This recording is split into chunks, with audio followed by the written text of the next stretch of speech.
अस्सलाम वालेकुम वरहमतुल्लाहि वबरकातुहू। दोस्तों, मैं हूं मोहम्मद सिराज। आज मैं आप लोगों के सामने लेकर आया हूं क्विज़ 4। मैंने ऑलरेडी 3 क्विज़ इससे पहले बना दिए थे। अगर आपने नहीं देखा है तो मैं वीडियो के लिंक्स डिस्क्रिप्शन बॉक्स में दे देता हूं, आप लोग ज़रूर देखिए और अटेम्प्ट ज़रूर कीजिए इंशाल्लाह। तो आज की जो क्विज़ है वो बेस्ड है कुरान मजीद के ऊपर। तो इसमें भी जो है 15 मल्टीपल चॉइस क्वेश्चंस होंगे। तो इन क्वेश्चंस को आपको अटेम्प्ट करना है। जब भी आपके स्क्रीन पे क्वेश्चन आएगा, स्क्रीन को पॉज कीजिए, जो भी आपका आंसर है पेन पेपर ले लीजिए, पेपर पे लिख दीजिए इंशाल्लाह। इस तरीके से 15 क्वेश्चन कंप्लीट कीजिए। मैंने हर क्वेश्चन के बाद उसका आंसर भी और उसका एक्सप्लेनेशन भी दिया है। और जो भी आपका स्कोर आएगा ईमानदारी के साथ उसे कमेंट कर दीजिएगा। अगर आपको 0 to 6 मार्क्स आते हैं तो इंप्रूवमेंट की जरूरत है, 7 to 9 मार्क्स आते हैं तो एवरेज है, 10 to 12 मार्क्स आते हैं तो अच्छी बात है, 13 से 15 मार्क्स आते हैं तो बहुत अच्छी बात है। तो चलिए शुरू करते हैं। तो आज का जो पहला सवाल है वो है कि कुरान में कितने सूरे हैं? 30, 112, 50 या 114? तो ये बड़ा ही आसान सवाल है। अगर आप कुरान मजीद रेगुलरली पढ़ते हैं तो बड़ा आसान सवाल है ये। 30 तो जो है कुरान मजीद के पारे हैं तो ये गलत जवाब है। तो कुरान मजीद में देखिए टोटल 114 सूरे हैं। तो इसका जो करेक्ट आंसर है वो है 114 डी।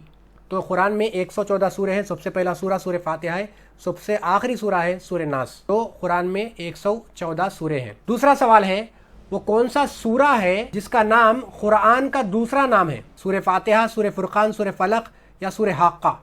तो इसमें से कौन सा ऑप्शन सही है?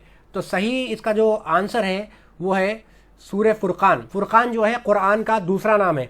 कुरान के 5 नाम है, एक है अल कुरान, एक है अल फुरकान, एक है जिक्र, एक है अल किताब, एक है तंजील। ये नाम आप लोग याद रख लीजिए इंशाल्लाह। तो इसका सही जवाब है फुरकान। तीसरा सवाल है वो कौन सा सूरा है जिसमें विरासत यानी इनहेरिटेंस के बारे में अहकामात आए हैं? अब इनहेरिटेंस किसको बोलते हैं? यानी अगर कि बाप है तो बाप की जो प्रॉपर्टी है वो किसको जाती? बेटी को कितनी जाती, बेटे को कितनी जाती, बीवी को कितनी जाती। इस तरीके से जो इनहेरिटेंस के लॉस है इस्लाम में वो कुरान के कौन से सूरे में आए हैं? ये सवाल है।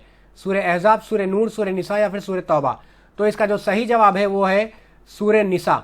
तो सूरे निसा में अहकामात आए हैं। सूरे निसा की आयत नंबर 11 में अल्लाह सुब्हानहू व तआला इसके बारे में बात करते हैं। तो अगला जो क्वेश्चन है वो है कुरान में एक ऐसा सूरा है जिसका नाम जिन है। तो क्या ये बात सही है या फिर ये गलत है? जी हाँ, ये बात बिल्कुल सही है। कुरान में एक सूरा है, सूरा नंबर 72, जिसका नाम सूरे जिन है। तो ये बात बिल्कुल सही है। तो इसका करेक्ट आंसर है सही। तो ए इसका करेक्ट आंसर है। अगला सवाल है कि इस्लाम के अरकान में से एक रुकुन के नाम वाला सूरा कौन सा है? यानी इस्लाम के जो 5 पिलर्स है वो पिलर्स में से एक पिलर के नाम से कुरान में एक सूरा है। वो सूरा कौन सा है? सूरे इखलास, सूरे सौम, सूरे हज, सूरे सलात? तो इसका जो करेक्ट आंसर है, करेक्ट ऑप्शन है वो है सूरे हज। कुरान में सूरे हज कहकर एक सूरा है जो कुरान का 22वां सूरा है। और सूरे इखलास जो है कुरान मजीद का 112वां सूरा है। सूरे सौम नाम का कोई भी सूरा कुरान में नहीं है। सूरे सलात नाम का कोई भी सूरा कुरान में मौजूद नहीं है। तो इसका सही जवाब है सूरे हज। हज एक इस्लाम का पिलर है। तो सूरे हज इज द करेक्ट आंसर। अगला सवाल है कि कुरान का मतलब क्या है? यानी यह कुरान जो वर्ड है, इस वर्ड का मीनिंग क्या है?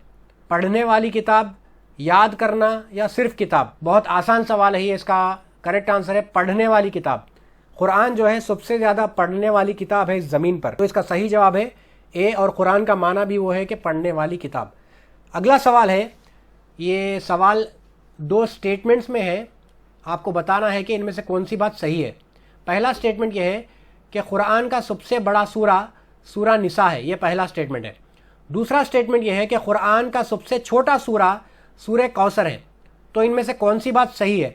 सिर्फ एक, सिर्फ दो, दोनों सही है, दोनों गलत है? तो चलिए देखते हैं। कुरान का सबसे बड़ा सूरा सूरे निसा है, ये बात गलत है। कुरान का जो सबसे बड़ा सूरा है वो सूरे बकरा है जो कुरान का दूसरा सूरा है।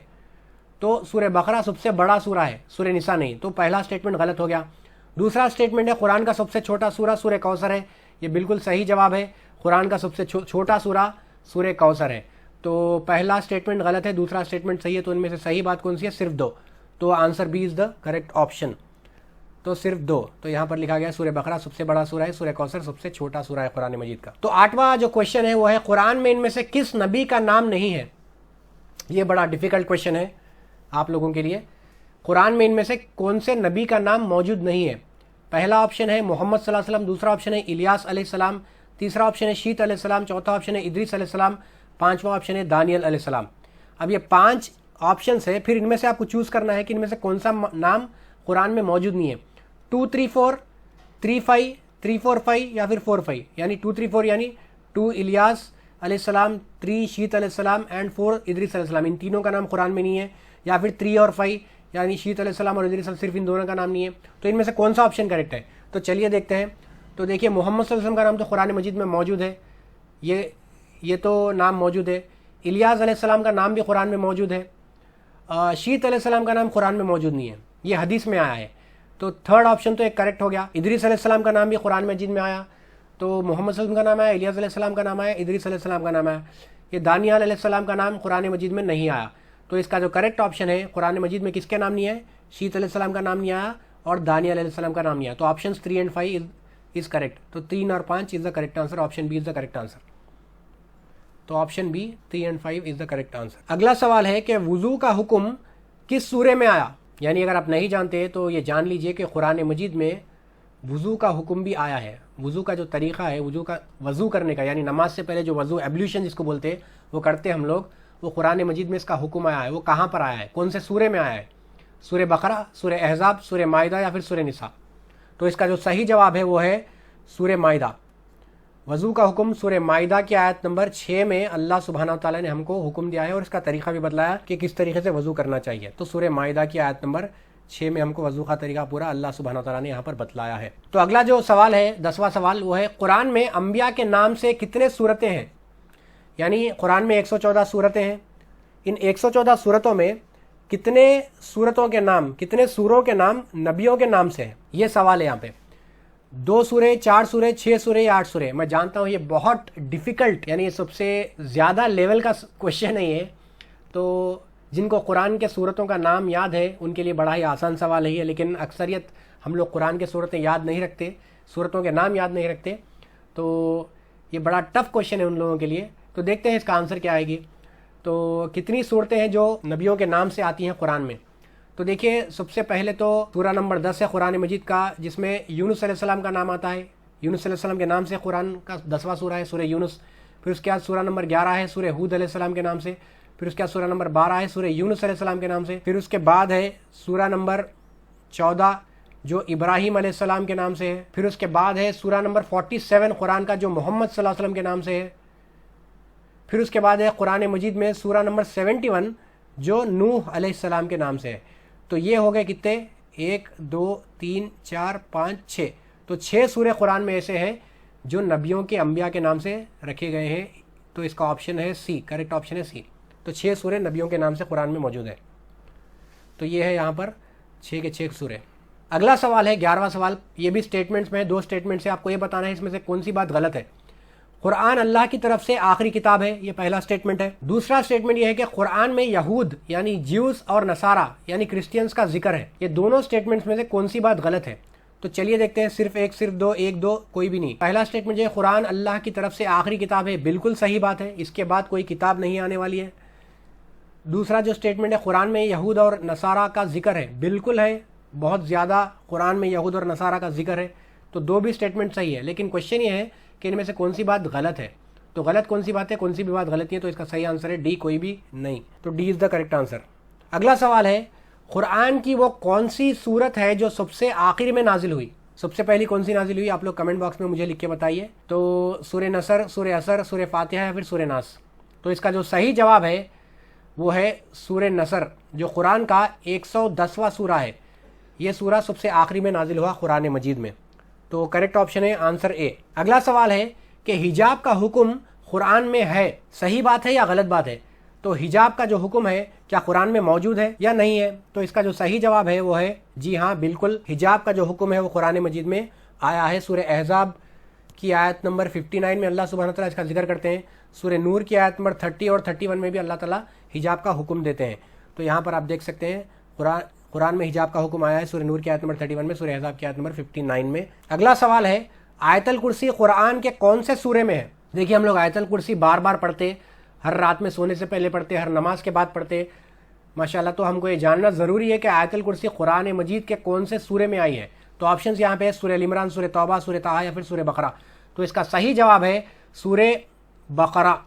तो सूरह बकरा की आयत नंबर 255 में, सूरह बकरा कुरान मजीद का दूसरा सूरा है, उसकी आयत नंबर 255 में 255 खुद आयतल कुर्सी है। यहाँ पर देखिए आयतल कुर्सी सूरह बकरा की आयत नंबर 255। आखिरी सवाल इस क्विज का है, ये भी स्टेटमेंट्स में है, 2 स्टेटमेंट दिए गए, आपको बताना है इनमें से कौन सी बात सही है। तो पहला स्टेटमेंट है कुरान में आखिरत के दिन जन्नत जहन्नम के बारे में जिक्र है, ये पहला स्टेटमेंट है। दूसरा स्टेटमेंट है कुरान में सबसे ज्यादा मोहम्मद सल्लल्लाहु अलैहि वसल्लम का नाम आया है, तो ये दूसरा स्टेटमेंट। इनमें से कौन सी बात सही है? सिर्फ एक, सिर्फ दो, दोनों सही है, दोनों भी गलत है। तो चलिए देखते हैं। कुरान में आखिरत के दिन जन्नत जहन्नम के बारे में जिक्र है, बिल्कुल है माशाअल्लाह। अल्लाह सुब्हानहू व तआला बहुत ज्यादा हमको इसका रिमाइंडर देते हैं आखिरत के दिन का, जन्नत का, जहन्नम का, तो बिल्कुल सही जवाब है, सही स्टेटमेंट है पहला वाला। दूसरा स्टेटमेंट है कुरान में सबसे ज्यादा मोहम्मद सल्लल्लाहु अलैहि वसल्लम का नाम आया है, ये बात बिल्कुल गलत है, क्योंकि मोहम्मद सल्लल्लाहु अलैहि वसल्लम का नाम आया है कुरान में 5 मरतबा आया है, 4 बार मोहम्मद सल्लल्लाहु अलैहि वसल्लम कहकर, 1 बार जो है अहमद कहकर। लेकिन सबसे ज्यादा कुरान में जो है मूसा अलैहिस्सलाम का नाम आया है, तकरीबन 140 मरतबा जो है मूसा अलैहिस्सलाम का नाम कुरान में आया है। तो सबसे ज्यादा मूसा अलैहिस्सलाम का नाम आया है, ना ही मोहम्मद सल्लल्लाहु अलैहि वसल्लम का। तो इनमें से कौन सी बात सही है? सिर्फ ऑप्शन ए, तो सिर्फ एक सही है, ऑप्शन ए, तो इसका आंसर है ए। तो ये था आखिरी सवाल। दोस्तों अगर आपको ये क्विज पसंद आई है तो ज़रूर इस क्विज को शेयर कीजिए। अगर आपको फ़ायदा हुआ है, कुरान के बारे में मालूमात हुए हैं, तो ज़रूर इसको आपके फैमिली में, आपके दोस्तों में, जहाँ कहीं आप शेयर कर सकते ज़रूर शेयर कीजिए, ताकि वो लोग भी इससे फ़ायदा उठा सके। और आपका जो भी स्कोर आएगा, कम आएगा परवाह नहीं है, ज़्यादा आएगा मसला नहीं है, इंशाल्लाह जो भी स्कोर है कमेंट कर दीजिए। इंशाल्लाह हम सब लोग सीख रहे हैं, तो सीखना अच्छी बात है, बुरी बात नहीं। अगर आपको नहीं मालूम था तो कोई बुरी बात नहीं, अब मालूम हो गया इंशाल्लाह। तो ज़्यादा से ज़्यादा शेयर कीजिए, और अगर आप नए आए हैं इस चैनल पर, हमारे चैनल को ज़रूर सब्सक्राइब कीजिए और इस वीडियो को ज़रूर लाइक कीजिए। जज़ाकल्लाह खैर। अस्सलामु अलैकुम वरहमतुल्लाहि वबरकातुहू।